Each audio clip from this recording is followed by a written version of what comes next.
Good evening from Washington, D.C., and thank you to those of you joining us from around the world for news from a Catholic perspective. I'm Lauren Ashburn. Tonight, the Vatican has thwarted efforts by U.S. bishops to release a concrete plan dealing with clergy sex abuse crisis here in the U.S. The church came under scrutiny this summer with the release of a grand jury report from Pennsylvania that found more than 300 priests had abused 1,000 children over 7 decades.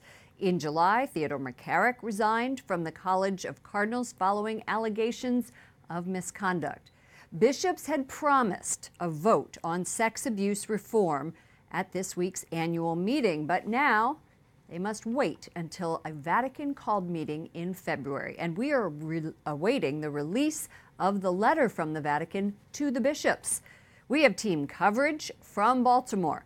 Correspondent Wyatt Goolsby is outside the conference watching protests. And we begin with Jason Calvi, who has spent the day inside the annual fall meeting in Baltimore. Good evening, Jason. Good evening, Lauren. The U.S. bishops met for just an hour before going to a day of prayer. They plan to vote on 2 proposals, a code of conduct for bishops and a special commission to investigate allegations against them. One bishop tells me the changes are like getting punched in the gut. The president of the U.S. bishops, Cardinal Daniel DiNardo of Galveston, Houston, apologizes for the last-minute change. At the insistence of the Holy See, we will not be voting on the 2 action items in our documentation regarding the abuse crisis. They delay voting on bishops' accountability until after the Global Vatican Summit on clergy abuse in February. Although I am disappointed that we will not be taking these actions tomorrow in terms of vote, I remain hopeful that this additional consultation will ultimately improve our response to the crisis we face. The bishops spend the rest of the day as scheduled. Hail Mary, full of grace. In prayer. My story can't cover all of the suicides and the addictions. Where survivors of abuse share their heartbreak. The heart of the church is broken, and you need to fix this now.